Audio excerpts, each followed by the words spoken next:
मेरा नाम कैलाश है और ये बाल्यावस्था से बचपन से माता-पिता का रखा हुआ नाम है और ये नाम से जुड़ा हुआ मेरा जो तासीर है, मैं भगवान शिव को ही आराधता हूँ बाल्यावस्था से ही और वो भी एक सत्य है जीवन का।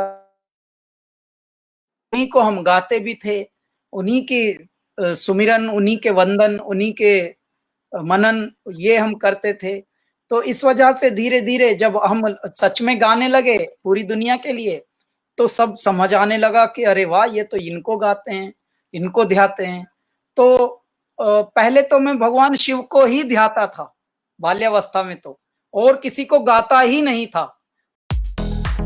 सिंगर कैलाश खेर ने म्यूजिक इंडस्ट्री में 15 साल पूरे कर लिए हैं। इस मौके पर एक इंटरव्यू में कैलाश खेर ने कहा कि शुरुआत में उन्हें काफी रिजेक्शंस का सामना करना पड़ा था, लेकिन उन्होंने हिम्मत नहीं हारी और आज इस मुकाम पर पहुंचे हैं। वहीं जब नवभारत टाइम्स ऑनलाइन से कैलाश खेर ने एक्सक्लूसिव बात की तो उन्होंने अपने स्ट्रगल के बारे में बात की, कैसे उन्होंने ये मुकाम हासिल किया, इस पर भी बात की। वहीं उन्होंने ये भी बताया कि वो बचपन से ही शिव भक्त हैं।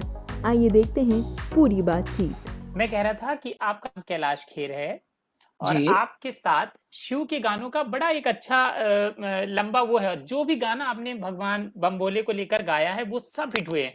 चाहे बाहुबली में आपको इतना बड़ा गाना मिला जो दुनिया भर में हिट हुआ, हर भाषा में लोगों ने आपकी आवाज को बड़े पैमाने पर सुना।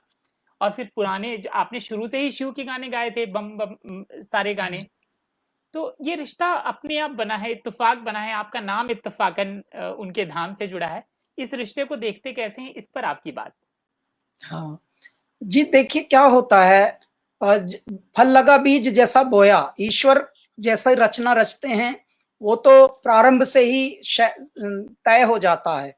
और मेरा नाम कैलाश है और ये बाल्यावस्था से बचपन से माता पिता का रखा हुआ नाम है और ये नाम से जुड़ा हुआ मेरा जो तासीर है, मैं भगवान शिव को ही आराधता हूँ बाल्यावस्था से ही और वो भी एक सत्य है जीवन का। उन्हीं को हम गाते भी थे, उन्हीं के सुमिरन, उन्हीं के वंदन, उन्हीं के मनन ये हम करते थे।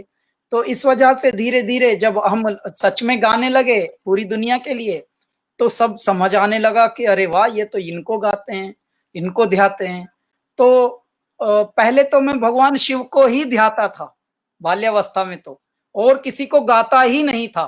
अब तो हमने हनुमान चालीसा भी गाया, भगवान राम के लिए भी गाया, अभी तो बहुत सारी चीज़ें गाई हैं।